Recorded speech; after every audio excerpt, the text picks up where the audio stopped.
Amén y gracias a Dios. Hermanita Marta León, muchas gracias por hacerse cargo.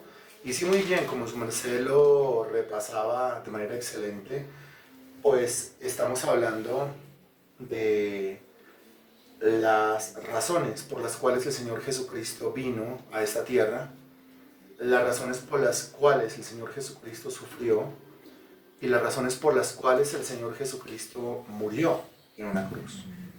De esas razones es que estamos nosotros hablando. Y no vamos a poder ver las 50 razones en estos 3 días. Ya hoy es el segundo día de este discipulado. Pero sí alcanzamos a ver algunas. Ayer alcanzamos a ver nosotros 5. Y bueno, hoy entonces seguimos viendo.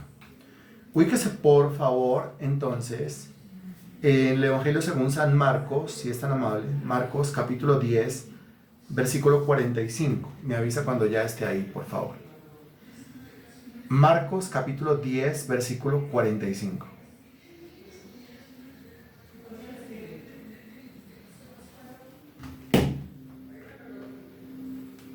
Marcos 10, 45. Debe escribir ya o alguna cosa así para que yo sepa, por favor. Marcos capítulo 10, versículo 45.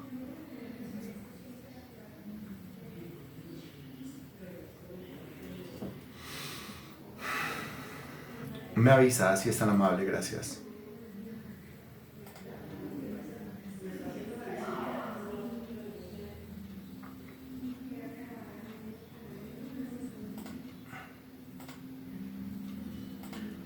Y bueno, dice este texto, porque el Hijo del Hombre no vino para ser servido, sino para servir y para dar su vida en rescate por muchos. Eso dice el texto en la Reina Valera 1960, ¿no? Un momento, por favor. Porque el Hijo del Hombre no vino para ser servido, sino para servir y para dar su vida en rescate por muchos. Claramente se dice en ese texto, el Señor vino a dar su vida, ¿sí? En rescate. Habla. Y dice que ese rescate es por muchos. Bien. Cuando hablamos de rescatar, regáleme por favor una definición o un sinónimo de rescatar. Rescatar significaría ¿qué? Rescate, rescatar. ¿Qué es eso? Eso significa liberar, sí, muy bien. Liberar. ¿Qué otra cosa significaría? Rescatar, recuperar, sirve, sí. Recuperar. Rescate, salvar, también sirve el término, muy bien. Entonces, rescatar, liberar, recuperar, salvar. Bien. Tratemos de no repetir los términos que ya otra persona ha usado y ya los plasma en el chat. Eso dice la Reina Valera 1960, ¿no? Ahora, la nueva Biblia de las Américas dice, porque ni aun el Hijo del Hombre vino para ser servido, sino para servir, para dar su vida en rescate por muchos. O sea, lo mismo, es la misma frase última.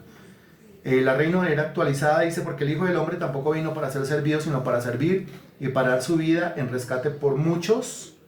Y la Reina Valera contemporánea dice, porque ni siquiera el Hijo del Hombre vino para ser servido, sino para servir y para dar su vida en rescate por muchos. O sea, las 4 versiones son como las más fiables, como las más válidas, pues estas versiones dicen y enseñan exactamente lo mismo. ¿Qué es lo que enseñan? Que el Señor vino para dar su vida en rescate y aclara que es por muchos. ¿No? Pues no dice que el Señor vino a dar su vida en rescate por todos, sino que dice que el Señor vino a dar su vida en rescate por muchos. Yo creo que eso está claro, ¿cierto? Y estos son de esos versículos en donde usted encuentra claramente, ampliamente, ¿sí? Y directamente esta doctrina maravillosa de la soberanía de Dios. Y dentro de la doctrina de la soberanía de Dios encuentra usted la doctrina de la elección, la doctrina de la predestinación. El Señor no vino a dar su vida en rescate por todos. El Señor vino a dar su vida en rescate por muchos. Eso usted lo está leyendo ahí. Entonces, aquí tenemos otra razón por la cual el Señor Jesucristo vino. Y esa razón por la cual el Señor Jesucristo vino, pues es precisamente esa, para rescatar. Para rescatar. Ahora, me parece bien especial entender. Hace 8 días no, ayer vimos, hace 8 días, siempre digo hace 8 días, pero no, ayer vimos que el Señor vino a aplacar la ira de Dios, es decir, a convertirse en la propiciación de nuestros pecados. Que el Señor vino a complacer a su Padre Celestial. Que el Señor vino con su sufrimiento y con su muerte, vino a ser perfeccionado, alcanzar una total obediencia. Que el Señor vino por medio de su sacrificio, padecimiento y muerte a demostrar su amor. Que el Señor vino a anular el acta de los decretos que había contra nosotros, que nos era contraria, quitándola de medio y clavándola en la cruz, dice ahí. Pero también el Señor dice ahora, pues que vino, y una razón de su venida, sufrimiento, pasión y muerte, fue rescatar a muchos. Entonces ahí usted tiene otra, que se adjunta, que se une a las que ya nosotros teníamos. Bien, ahora revise por favor Efesios capítulo 1, versículo 7.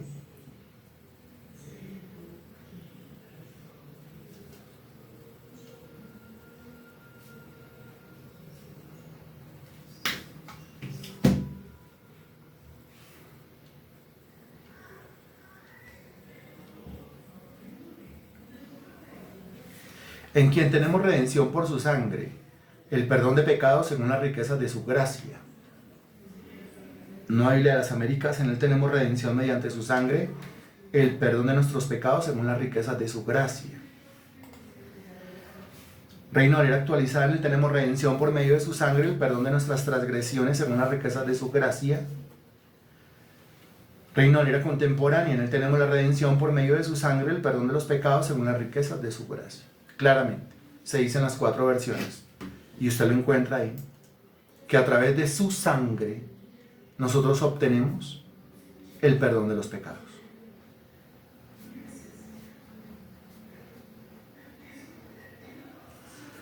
Creo que este punto es ese punto que todo cristiano esgrime, todo cristiano dice, todo cristiano argumenta, ¿no? ¿Cuál punto? El punto de que cuando le preguntan al individuo ¿para qué vino Cristo? ¿Por qué sufrió? ¿Por qué murió? Entonces él siempre va a decir que Cristo vino, que Cristo murió por causa de mis pecados, ¿sí? Para perdonar mis pecados. Pues el respaldo bíblico de eso lo encuentra en Efesios capítulo 1, versículo 7, pero dése cuenta que aunque el perdón de los pecados es una cosa sumamente importante a la luz de la Biblia, a la luz del Evangelio, pues no es la única razón por la cual el Señor Jesucristo vino, sufrió, padeció y murió. Hay más razones. Lo mismo se dice en Mateo capítulo 26, versículo 28. Búsquelo por favor, Mateo capítulo 26, versículo 28. Dice, porque esto es mi sangre del nuevo pacto que por muchos es derramada para remisión de los pecados. ¿No? Esto es mi sangre del nuevo pacto que por muchos es derramada para remisión de los pecados. Ahí se habla de la sangre. Ahí se dice que esa sangre es derramada por muchos. Y se dice que esa sangre es derramada para remisión de los pecados. ¿Qué es remitir? ¿Qué significaría la frase, o la palabra más bien, no es una frase? ¿Qué significa la palabra remitir?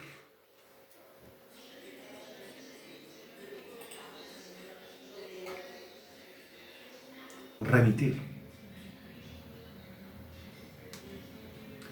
Remitir.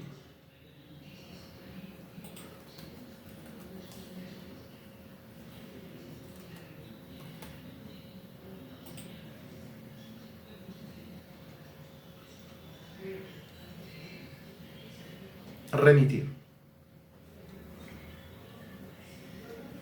Definición de remitir. La pregunta es para 12 personas conectadas.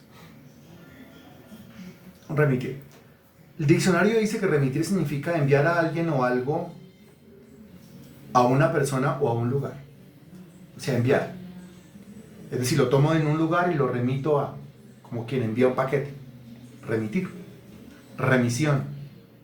Hizo la remisión. Quiere decir que hay una caja, una mercancía que toca mover de ahí, toca desplazarla hacia otro lugar. Remisión. El remitente quiere decir el que envía, ¿no? Entonces siempre tiene que ver con un envío, siempre tiene que ver con pasar a otro, sí, con eso tiene que ver. Tiene que ver con llevar de un lugar a otro. Con eso tiene que ver. Entonces, este versículo de Mateo 26-28 dice, porque esto es mi sangre del nuevo pacto que por mucho es derramada para remisión de los pecados. Quiere decir, para tomar los pecados que están en el individuo y ponerlos en otro individuo.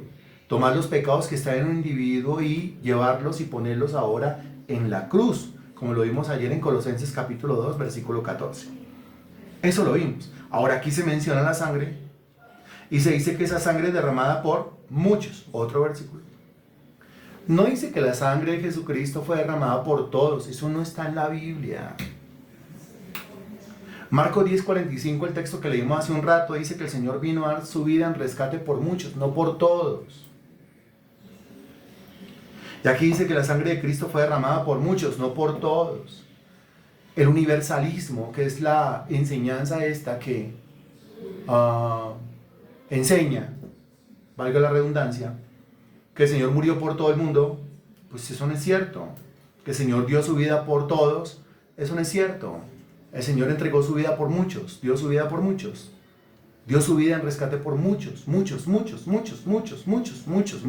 son todos. Muchos no son todos. Entonces aquí tenemos base bíblica de Efesios 1:7, base bíblica Mateo 26-28, que el Señor vino, el Señor sufrió, padeció y murió para perdonar nuestros pecados. ¿Ok? Y vamos avanzando, ya tenemos la segunda del día. Bueno, busquemos otra. Bien. Romanos capítulo 5, versículo 9. Ya sería la tercera de la noche.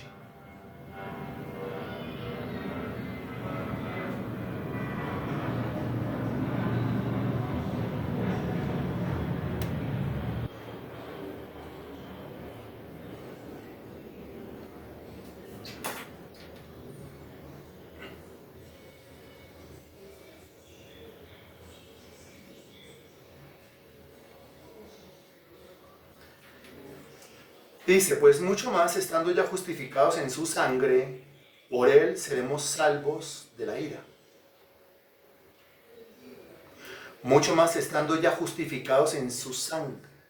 Aparece este término. ¿Cómo se llama? ¿Cuál es el término? Justificación.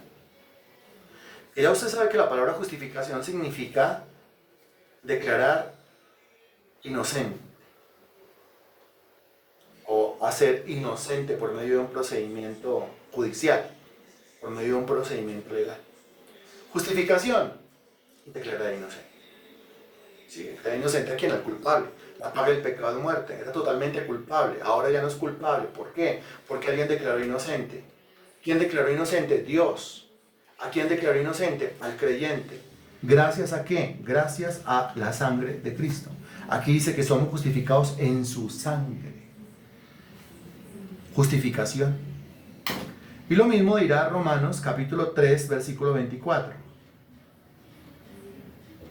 Romanos capítulo 3, versículo 24, siendo justificados gratuitamente por su gracia, mediante la redención que es en Cristo Jesús. Quiero que note, justificados, vuelve y aparece el término, gratuitamente por su gracia. ¿Pero en qué consiste su gracia? Mediante la redención que es en Cristo Jesús. La redención se refiere al acto redentor de Cristo en la cruz del Calvario. Estos dos versículos, bueno, otros más, pero como vamos es como encontrando y vamos organizando como una lista de cosas.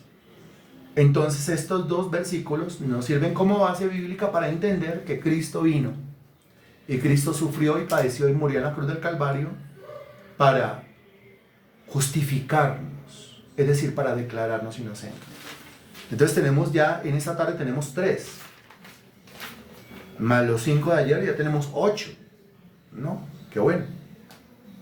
Pero busquemos más, porque es que hay más, hay muchos más.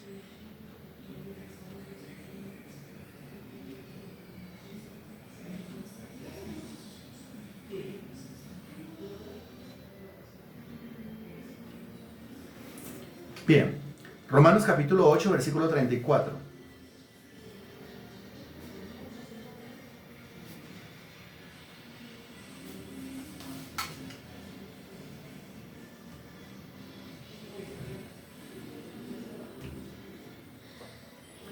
Romanos capítulo 8, versículo 34. ¿Quién es el que condenara? Cristo es el que murió. Más aún, el que también resucitó, el que además está a la diestra de Dios, el que también intercede por nosotros. Bueno, esto de la intercesión ya tiene que ver es con la resurrección, ¿no? La primera parte habla de la muerte, la segunda parte habla de la resurrección y de la ascensión. La parte que habla de la resurrección y la ascensión dice el que también resucitó, el que además está a la diestra de Dios, o sea, ascensión, el que también intercede por nosotros. Si estuviésemos nosotros aquí revisando las razones por las cuales Cristo resucitó y ascendió a los cielos, pues una de ellas sería para poder interceder por nosotros. Pero como no es eso lo que estamos revisando, entonces nos toca centrarnos en la primera parte del versículo. En la primera parte del versículo dice, ¿quién es el que condenará? Cristo es el que murió. La Biblia de las Américas dice, ¿quién es el que condena?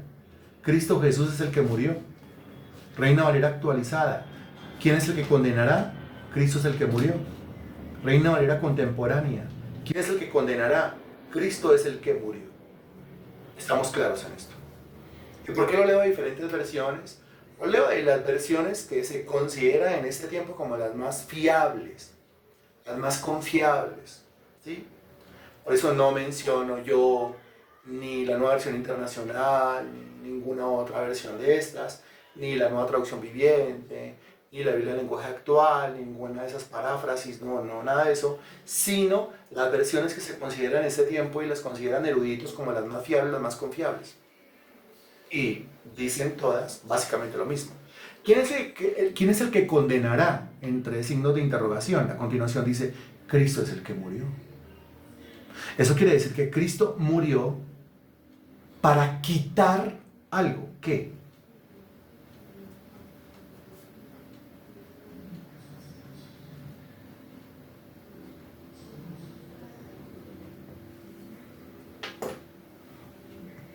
Para quitar algo. ¿Qué? Para quitar algo. ¿Qué? Ahí dice, encuentre la palabra, está entre signos de interrogación. Es muy fácil. Muy bien, la condenación. La condenación. Es que es impresionante, ¿no? A ver, cuando usted lee la Sagrada Escritura, puede ser que llegue a la idea de que el que cree en Cristo es salvado, eso es verdad, y el que no cree en Cristo será condenado. Sí, algunos han dicho, será condenado. Pero si usted lee el Evangelio según San Juan, capítulo 3, versículo 18, de frente, repito, Juan 3:18, búsquelo por favor. En Juan 3:18, de frente usted se encuentra con esta gran verdad. Juan 3:18, me avisa cuando ya, por favor. Ojalá sin perder el texto de Romanos 8:34.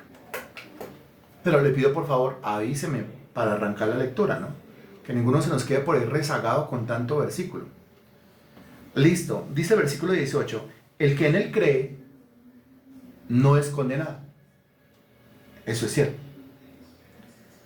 Pero el que no cree, algunos dicen el que no cree será condenado. Pero eso no es lo que dice el versículo. El versículo no dice que el que no cree será tiempo futuro condenado. Analícelo. Entonces, si el versículo no dice el que no cree será tiempo futuro condenado, ¿qué es lo que enseña el versículo?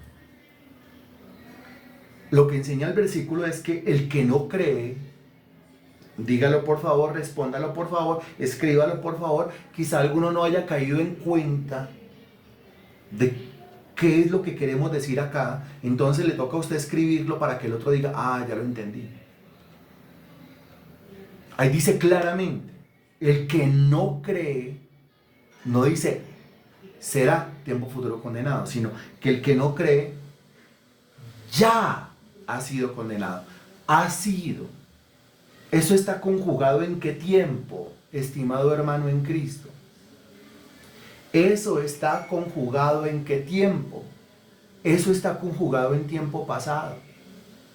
Esta persona no tiene que esperar hasta el juicio final a ver si resulta condenado o salvado. No, esta persona ya está condenada. Esta persona no tiene que esperar a morirse para ver para dónde va. No, desde ya puede saber cuál es su estado. Desde ya puede saber cuál es su condición. Su estado o condición es el estado de condena. ¿Será que me salvo? ¿Será que me condeno? Pues si no cree, ya está condenado. El que no cree no es condenado, pero el que no cree ya ha sido condenado. Entonces aquí estamos hablando de una condena que ya está vigente. Toda la raza humana está condenada sin excepción alguna al lago que arde con fuego y azufre por los siglos de los siglos. Eso ya es una realidad. De modo que ese no es el suceso. El suceso, perdón, el suceso ni siquiera tiene que ver con la condenación, porque es que es un hecho ya. Eso es un acto ya establecido, la condena. El suceso o la novedad, pues, no tiene que ver con la condenación. Porque es que eso ya pasó. Toda la raza humana, sin excepción alguna, está condenada. La novedad tiene que ver no con la condenación, sino que la novedad tiene que ver con la salvación. La novedad tiene que ver con que de todos esos condenados, el Señor, a través de un método de gracia y misericordia, decidió salvar a muchos. ¿A todos? No. ¿Que vino a dar su vida en rescate por todos? No. ¿Que su sangre es derramada por todos? No. Lo acabamos de leer. No es por todos. A mí no me gusta que no sea por todos. Ah, bueno, eso ya es el gusto. Otra cosa es lo que enseña la Biblia. Y lo que enseña la Biblia es léalo desde la versión que quiera. A no ser que es una versión bien torcida, entonces ahí sí le va a hablar de universalismo. Pero si son versiones confiables, o si lo puede hacer usted directamente desde el griego, pues muchísimo mejor. Y el griego le dirá todavía de una manera más ruda que Cristo vino a dar su vida en rescate por muchos y que la sangre de Cristo se derramó por muchos, no por todos. Entonces la novedad no tiene que ver con la condenación, eso no es ninguna novedad. Porque no ve que eso ya ocurrió en el tiempo pasado. Toda la raza humana caída, toda la raza humana condenada sin excepción alguna. La novedad tiene que ver es con la salvación. La novedad tiene que ver es con que quien ponga su fe en el Señor Jesucristo ya no será condenado. Eso dice el texto. El que en él cree no es condenado. No hay ninguna novedad cuando hablamos de una raza humana completamente depravada, entregada al pecado, que abandonó a Dios, que renunció a Dios y que prefirió buscar su propio método. Eso no tiene ninguna novedad. Ya sabemos cuál es el final de todo eso, la condenación. La novedad misericordiosa tiene que ver es con salvación. Estoy siendo claro en este punto. Cuando yo le digo a usted que la novedad no es la condenación, sino que la novedad es la salvación, a usted le está quedando claro este tema. Cuando hablamos de buenas nuevas, el evangelio son buenas nuevas, buenas noticias, pues ¿cuáles son las buenas nuevas, las buenas noticias? La buena noticia es salvación, pero algunos no lo entiende profundamente. Entonces, como no lo entiende profundamente, hay que recordarle que es que toda la raza humana ya está condenada. Era alguno, es que uno no sabe si al final, pues si uno se salva o uno se condena. ¿Cómo así que no sabe? Claro que sabe. Mire, la teología católica, apostólica y romana no enseña, es decir, niega que una persona pueda tener seguridad de la salvación antes de morirse. Que esa seguridad solamente la va a tener después de que se muera. Allá es donde usted va a saber si sí o no. Pero eso no es lo que enseña la Biblia. Lo que la Biblia enseña es que usted, estando aquí vivo, puede tener la seguridad de que es salvo o puede tener la seguridad de que está condenado. Basta con mirar si cree.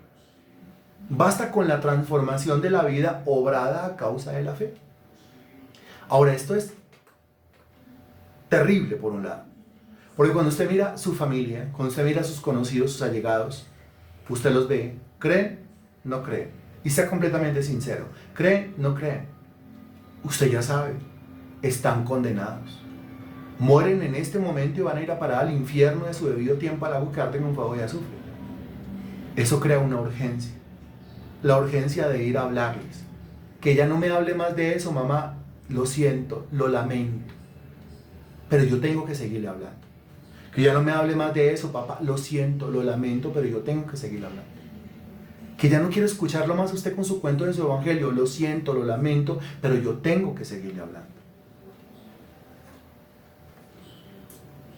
Regresando al texto de Romanos capítulo 8, versículo 34, el texto dice claramente, ¿quién es el que condenará? Cristo es el que murió. O sea, la única solución frente a la condenación que ya ha sido dictaminada, que ya ha sido establecida, es el Señor Jesucristo. Entonces, si preguntamos aquí la cuarta razón de esta clase, de esta, no de la de ayer, sino la de esta, la cuarta razón del por qué Cristo vino, sufrió, padeció y murió, para quitar la condenación. Pero pues esto no es todo, ¿no? Tenemos más. ¿Más? Sí.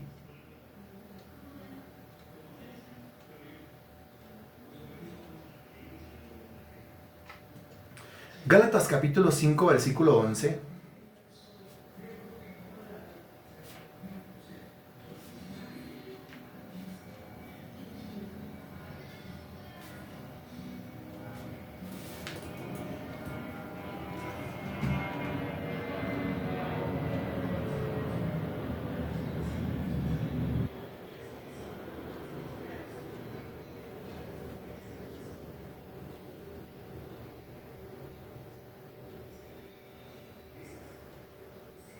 Bien, Gálatas capítulo 5, versículo 11. Un texto un poquito complejo de entender, pero si contextualizamos yo creo que nos va a quedar muy fácil. Y yo, hermanos, si aún predico la circuncisión, ¿por qué padezco persecución todavía? En tal caso se ha quitado el tropiezo de la cruz. Biblia a las Américas. Pero yo, hermanos, si todavía predico la circuncisión, ¿por qué soy perseguido aún? En tal caso, el escándalo de la cruz ha sido quitado. Reina Valera actualizada. Pero con respecto a mí, hermanos, si todavía predico la circuncisión, ¿por qué aún soy perseguido? En tal caso, se habría quitado el tropiezo de la cruz. Reina Valera contemporánea. Y yo, hermanos, si aún predicara la circuncisión, ¿por qué habría de padecer todavía persecución? En tal caso, se habría quitado el tropiezo de la cruz. Bueno, para entender esto es necesario sacar dos palabras de ahí y analizarlas aparte. En primer lugar, el término circuncisión y en segundo lugar, el término cruz. Cruz. Pablo, acuérdense quién fue Pablo. Pablo tuvo un antes y un después. Lo que marca su antes y después fue la conversión a Jesucristo. O sea, lo que ocurrió en el camino a Damasco. Antes del camino a Damasco, después del camino a Damasco. Ubicándolo en la Biblia, antes de Hechos capítulo 9 y después de Hechos capítulo 9. Antes de Hechos capítulo 9, antes de su conversión a Cristo, él era una persona. A partir de Hechos 9, a partir de su conversión a Cristo, él es otra persona totalmente diferente. Antes de Hechos 9, antes de su conversión, él predicaba algo, divulgaba algo que se conoce como la circuncisión. ¿Qué es la circuncisión? Pues la circuncisión es un corte en el prepucio del varón, del niño, que se hace al mes de nacido. Y esa circuncisión al octavo día de nacido. Y esa circuncisión indica la entrada al pacto de obras. Es decir, indica la entrada al compromiso de cumplir hasta el último de los mandamientos de la ley de Dios. Todavía se hace en el judaísmo, ¿no? El judaísmo practica la circuncisión. Y recuerde, es un corte en el prepucio que se hace en el niño, lógicamente porque la niña no tiene prepucio, en el niño, en el varón, y se hace al octavo día de nacido. Al octavo día de nacido. Entonces ahí se da la entrada, se da el acceso a la ley, al método de salvación por la ley, al método de salvación por las obras. Cuando se habla de circuncisión estamos hablando de salvación por las obras. Cuando se habla de circuncisión se está hablando del método de salvación por el buen comportamiento. Eso es circuncisión. Ahora, cuando se habla de la cruz, pues se está hablando de otro método de salvación. Porque se está hablando de la circuncisión, como yo soy el que la hago, o a mí es al que me la hacen, entonces la circuncisión está hablando de un método de salvación basado en mí, lo que yo hago, mi comportamiento, mi conducta, ¿sí? Mis obras, mi esfuerzo, mi sudor. Yo me puedo ganar la salvación. Mientras que cuando hablamos de la cruz, entonces estamos hablando de quién fue a la cruz. Y estamos hablando del método de salvación, pero gracias a la obra de aquel que fue a la cruz. Aquel que fue a la cruz, pues el Señor Jesucristo. Entonces la circuncisión habla de mí. La cruz habla de Jesús. La circuncisión habla de tenga fe en usted. La cruz habla de tenga fe en Jesucristo. El apóstol Pablo, el individuo Pablo, antes de su conversión, él hablaba de un método de salvación basado en mí mismo. Yo lo puedo hacer, yo me puedo salvar, yo no necesito de nadie, yo no necesito a Dios, yo no necesito nada más, sino yo esforzarme un poquito y verá que yo me puedo salvar solo. A partir de su conversión, entonces él comienza a predicar que el método de salvación verdadero es por medio de lo que Cristo hizo en la cruz del Calvario. Regresando aquí nosotros al texto, dice, y yo hermanos, si aún predico la circuncisión, ya lo entendemos, si aún predico el método de salvación por las obras, ¿por qué padezco persecución todavía? Que es que algunos lo estaban acusando de que Pablo, siendo cristiano, seguía predicando circuncisión. O sea, seguía predicando que la gente se podía salvar por sus propias obras, por su propio mérito o por su propio buen comportamiento. Dice, si yo todavía predico la circuncisión, entonces ¿por qué padezco persecuciones? Entonces, ¿por qué ustedes me persiguen todavía? Si me están persiguiendo los judíos, será porque yo ya no publico, yo ya no predico el método de salvación que enseñan los judíos. En tal caso se ha quitado el tropiezo de la cruz.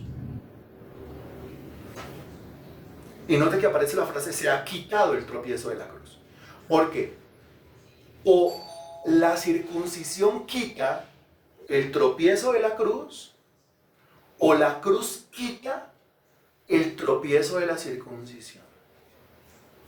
Y cuando hablamos de la circuncisión, estamos hablando a todo lo relacionado con la religión. Todo eso que la religión enseña como métodos de acercamiento a Dios, todo eso que la religión enseña como métodos de salvación, todo eso que la religión enseña como métodos de santificación o como métodos o medios de ganarse el cielo, todo eso que la religión enseña, la cruz lo quita. La religión es una cosa totalmente opuesta a la cruz. Aunque muchos símbolos de muchas religiones sean la cruz. Pero usted se pone a analizar, cuando hablamos de una religión, pues estamos hablando nosotros de obras de hombres. Es decir, si usted quiere ser bendito, santigüe. Si usted quiere ser bendito, échese la bendición. Si quiere ser bendito, prenda una vela. Si quiere ser bendito, hinque la rodilla. Si usted quiere ser bendito, encomiéndese a. Si usted quiere ser bendito o quiere recibir bendición, pues lo que usted tiene que hacer es esto. Entonces, sacramento 1, sacramento 2, sacramento 3, sacramento 4, sacramento 5, sacramento 6, sacramento 7. Si usted no alcanzó a recibir los santos óleos, puede ser que no se haya salvado. Si no se salvó, usted va para un lugar inventado por la religión que se llama ¿cómo? Que se llama purgatorio. Pero no se preocupe que otro invento, una misa, entonces pagada, entonces lo puede sacar del purgatorio, otro invento, y lo puede llevar al cielo, otro invento. Todo mentiras, todo invento. Pague indulgencias, bien. Indulgencias, invento. La religión no es sino un sinnúmero de cosas inventadas por los hombres. Sí, la religión no es sino un sinnúmero de cosas ahí amontonadas la una sobre la otra sobre la una, y cuando usted revisa todo eso en la Sagrada Escritura, usted no encuentra nada de eso en la Sagrada Escritura. Cuando se habla de los sacramentos desde el punto de vista de la religión, le está hablando a usted de 7 cosas que usted tiene que hacer para ser salvo. Desde el bautismo hasta los santos óleos. Cuando se le habla a usted de los pecados, entonces pecados capitales, pero también se le habla a usted de los pecados veniales. O sea, como que hay mentiras capitales y hay mentiras veniales. O sea, como que hay mentiras que a usted lo mandarían al infierno, pero hay mentiritas que el Señor pasaría. No, pues eso no es cierto. Eso no está en la Biblia. Entonces volvemos al asunto. Hay una piedra de tropiezo para la circuncisión que se llama la cruz. Y hay una piedra de tropiezo para la cruz que se llama circuncisión. Cambia la palabra circuncisión por la religión. Y entonces hay una piedra de tropiezo para la cruz que se llama religión. Y hay una piedra de tropiezo para la religión que se llama cruz.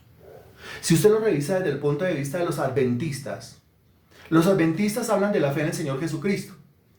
Pero después, cuando usted habla con un adventista más seguido, de una manera más repetitiva, se va a dar cuenta que ellos hacen énfasis no en la fe en el Señor Jesucristo, sino que hacen énfasis es en guardar el día sábado. Son los famosos adventistas o la iglesia del séptimo día. Entonces, el énfasis, aunque hablen de Cristo y aunque hablen de la cruz, el énfasis recae en algo que usted debe hacer. Usted debe guardar el sábado. Y ellos claramente enseñan que si usted dice que cree en Cristo, pero usted no guarda el sábado, usted está condenado. Desde ese punto de vista, ¿cuántos condenados hay aquí? Porque hay que guardar el sábado desde el viernes a las 6 de la tarde hasta el sábado a las 6 de la tarde. Guardarlo es no trabajar, guardarlo es estar orando, guardarlo es estar en las actividades de la iglesia, guardarlo es estar en las actividades de la congregación, dése cuenta. Eso es religión. Ahora ellos dirán, cuando usted refuta esto y dirán, no es cierto porque nosotros creemos en la fe en Cristo. Sí, pero usted cree en la fe en Cristo o en la fe en la cruz más guardar el sábado. Lo mismo le dirá a un católico apostólico romano, que ellos creen en la fe en Cristo. Sí, en la fe en Cristo más, en la fe en la Virgen más, la fe en este santo más, la fe en este ídolo más, la fe en el Papa más, la fe en la iglesia más, el asistir a la misa más, guardar los 7 sacramentos más, ir a prender velas más, el pago de indulgencias más, las buenas obras más. Es decir, un montón de cosas inventadas por el hombre. Cuando se habla de la fe en Cristo, usted tiene que verla sola. La fe en Cristo, sola. Cualquier otra cosa que usted diga, yo creo que debo hacer esto para ser más salvo, más salvo. Yo me encontré alguna vez con alguien que decía que hacía eso para ser un poco más salvo, un poco más salvo. No, usted o es totalmente salvo o no es salvo. Así de sencillo. En términos básicos, usted o es salvo o no es salvo. No hay tal cosa como más salvo, un poquito menos salvo. No. Yo creo que hoy amanecí un poquito menos salvo. Eso no existe. O yo creo que hoy amanecí un poquito más salvo. Eso no existe. Eso no existe. Entonces volvemos. Gálatas 5:11 habla de la locura de la cruz. ¿Por qué? Porque para los que creen en la circuncisión, la cruz o el método de salvación por medio de la fe en el Señor Jesucristo, pues es una locura. Pero para el que cree en la cruz, o sea, en el método de salvación por medio del sacrificio del Señor Jesucristo, el intentar salvarse por medio de la religión es una locura. ¿No le parece a usted que el intentar salvarse por medio de una religión es una locura? Analícelo por favor y regáleme ahí un pensamiento. Regáleme una reflexión.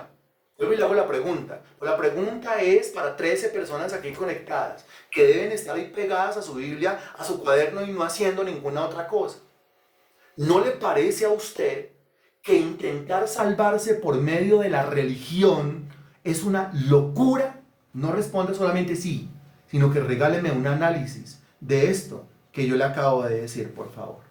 Espero su análisis. Gracias.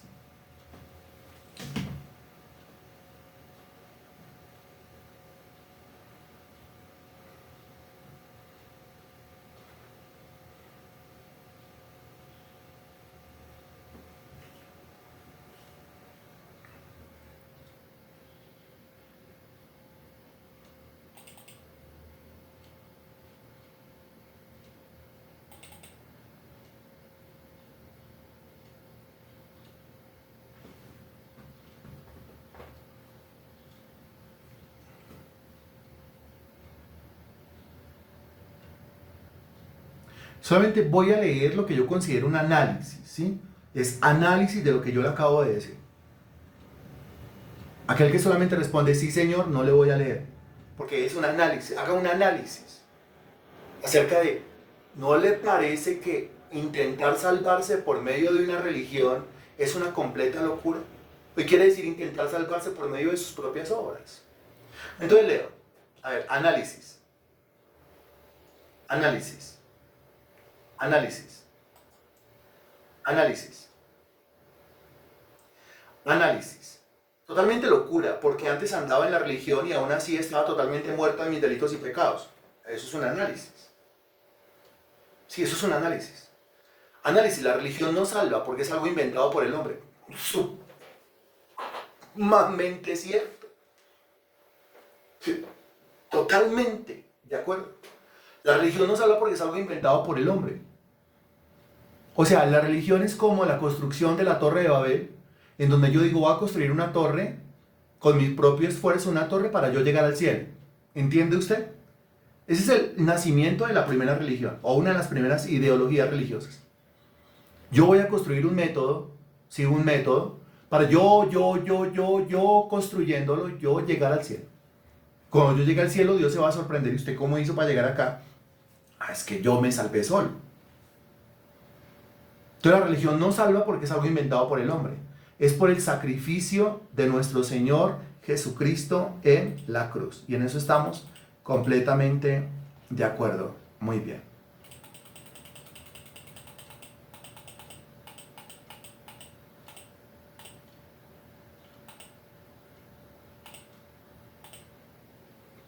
Bien. Análisis. Análisis. Análisis. Sí, Señor, porque la religión no salva, sino que encubre más el pecado. Claro. Análisis. La religión es creada por hombres. Y si cree salvarse, entonces cualquiera lo puede hacer. Cristo dio su vida. Verdadera salvación. Eso es análisis. Es analizar o entrar al análisis de por qué la religión a mí no me puede salvar. Pues no me puede salvar por eso que dijo Liliana en la parte inicial de su respuesta. Es que la salvación es un invento de hombres. Sí, por eso le preguntan a uno, venga, ¿por qué hay tantas religiones en el mundo? Porque así de hombres hay en el mundo. ¿Sí? Así de creatividad hay en el mundo. Lo que pasa es que al hombre le sirve la creatividad es para eso, para inventarse cosas que no funcionan. Entonces cuando usted, que el catolicismo, que el mormonismo, que los testigos de Jehová, y por lo que el judaísmo, y por el otro lado, que el brahmanismo, el rosacrucismo, el islam, el budismo, el hinduismo, revise las religiones africanas, revise las religiones asiáticas, ¿sí? Que el taoísmo, que es el culto al emperador. Entonces revise las religiones de la China, religiones europeas, las religiones de los vikingos, las religiones de los indígenas, de los mayas, el culto al sol, el culto a la luna, el culto a los sapos, el culto a las lagunas, el culto a los ríos, el culto a los mares, todo eso, ¿sí? Dese cuenta, hay religiones en el mundo porque así hay hombres en el mundo.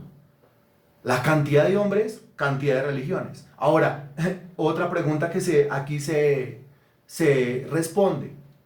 Fred, ¿todas las religiones conducen a Dios? ¿Todas las religiones creen en el mismo Dios? Pues si las religiones son un invento de hombres, usted ahí no puede ni siquiera mencionar a Dios. La religión es un invento del hombre. Usted ahí no puede mencionar ni siquiera a Dios. No puede estarse preguntando si todas las religiones creen en el mismo Dios. No, porque la religión no tiene el centro de su creencia basada en Dios, sino que tiene el centro de su creencia basada en el hombre. Es lo que el hombre puede hacer para agradar a Dios. Bueno, en el caso de algunas ideologías, para agradar a los dioses, a los entes. ¿La religión salva? No. ¿Quién inventó la religión? Eso fue entre el diablo y el hombre. ¿Por qué tantas religiones? Porque así hay cantidad de hombres en el mundo. Todas las religiones buscan a Dios, ninguna religión busca a Dios. Todas las religiones buscan al mismo Dios, creen en el mismo Dios, ninguna religión busca a Dios, ninguna religión cree en el Dios de la Biblia. Eso no es cierto. ¿Cómo se llama nuestra religión? No tenemos religión. La religión es un invento de hombre. Yo no le puedo decir que la religión nuestra, que le acabo de decir, la religión es invento de hombres. Ahora le voy a decir que nuestra religión es otro invento de hombres. No. Es que esto no se lo inventó un hombre. Ese es el plan divino.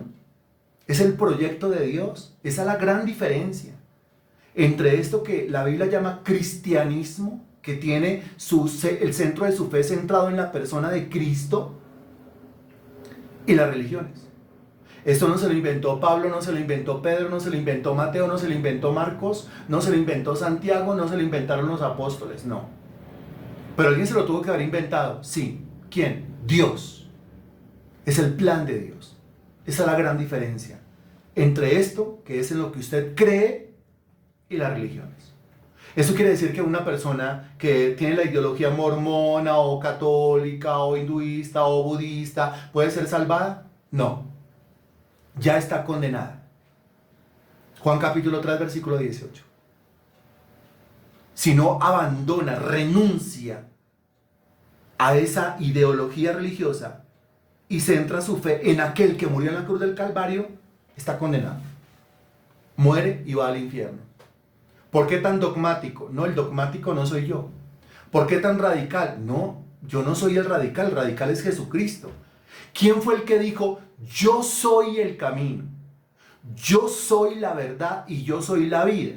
Cuando dice yo soy el, la y la, está diciendo yo soy el único camino, soy la única verdad y soy la única vida. O sea, no hay otro camino aparte de él, no hay otra verdad aparte de él y no hay otra vida aparte de él. ¿De quién se dice en la Sagrada Escritura? Porque no hay otro nombre bajo el cielo dado a los hombres en quien podamos ser salvos. De Jesucristo, de la persona de Jesús. Entonces no soy yo el dogmático, no soy yo el radical y no soy yo el que estoy hablando de Cristo como el exclusivo. Es la Biblia la que lo dice. Es el Espíritu Santo el que lo dice. Yo solamente soy alguien que repite lo que ahí está escrito. Ese es mi trabajo. Ese es mi trabajo. Entonces, no se puede. Pero entre los, tienen que haber salvos. Pues si abandonan su ideología religiosa, sí. Si no abandonan su ideología religiosa, no. Pongámoslo clarito, así directico. Solamente en Jesucristo hay salvación. Que quien escuche, que quien abra el link de esta clase después y escuche esta clase y llegue a esta parte, por más que se ofenda, tengan que reconocer que lo que le estoy diciendo está escrito en la Sagrada Escritura. No solamente en Gálatas 5:11, sino en Gálatas 6:12. Ahora busque, por favor, Gálatas capítulo 6, versículo 12.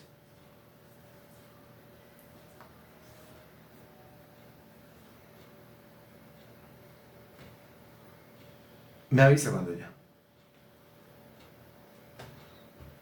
Es Dios Padre el que cuando habla de su Hijo lo hace ver como único, como exclusivo, como que no hay más, como que no hay otro.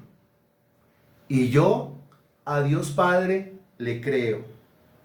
Entonces para mí Jesucristo es único, es el solito, es exclusivo, no hay más y no necesito más. Para usted, ¿cómo es? Igual, le cree al Padre. Para usted Jesucristo es el solo, único, exclusivo, no hay más y no necesita más. Si es así, quiere decir que usted, visitado por la gracia especial de Dios, ha abierto sus ojos a la persona del Señor Jesucristo y en este tiempo usted considera a la circuncisión, o sea, a la religión, como una locura completa. Como una locura completa. Pero es que cuando uno va a las casas o uno evangeliza a alguien y le dicen a uno, usted a mí no me va a hacer cambiar de religión. Mi respuesta es, no señor.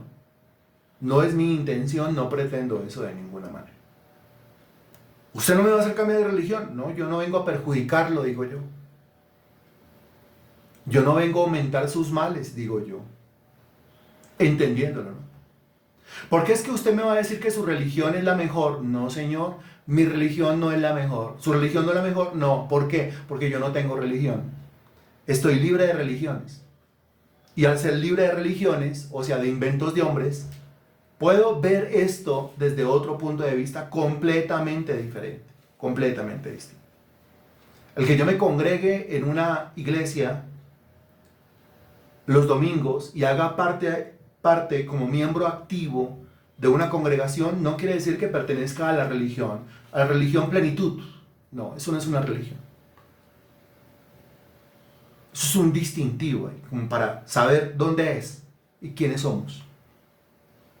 Pero religión, no. Más bien relación con la persona del Señor Jesucristo. Y Gálatas 6:12 dice así: todos los que quieren agradar en la carne, estos os obligan a que os circuncidéis, solamente para no padecer persecución a causa de la cruz de Cristo. Note, es otro versículo, ya no es Gálatas 5:11, es Gálatas 6:12, aparece otra vez la palabra circuncisión y aparece otra vez la palabra cruz, y aquí se dice la cruz de Cristo. La cruz de Cristo. Y entonces dice, los que quieren agradar en la carne, estos os obligan a que os circuncidéis. Qué tenaz. Entienda circuncisión como religión. La religión es una obra de la carne, dice ahí. Y está compuesta o conformada por una serie de obligaciones. ¿Así son las religiones o no son las religiones? ¿Las religiones acaso no son producto de la carne, invención de la carne, y no están conformadas por una serie de obligaciones que usted tiene que cumplir? Es que está obligado a, está obligado a, está obligado a y está obligado a. Entonces, si yo me obligo, lo estoy haciendo en mi carne. Si yo me obligo, lo estoy haciendo en mis fuerzas. Si yo me obligo al hacerlo en mis fuerzas, yo me estoy ganando el cielo de a pedacitos. Yo me estoy ganando el cielo de a poquitos. No, pues así no es. A continuación dice, solamente para no padecer persecución a causa de la cruz de Cristo. No es una guerra entre religiones. Es una guerra para acabar con el concepto de la religión, que repito, es un invento del diablo y del hombre, que pone al hombre en el centro de la actuación, mientras que el método de salvación por gracia pone a Jesucristo en el centro de la escena. Entonces aquí, con base en Gálatas 5:11 y con base en Gálatas capítulo 6, versículo 12, lo que nosotros podemos decir es que Cristo vino a esta tierra, Cristo sufrió, Cristo padeció y Cristo murió para quitar, abolir la religión.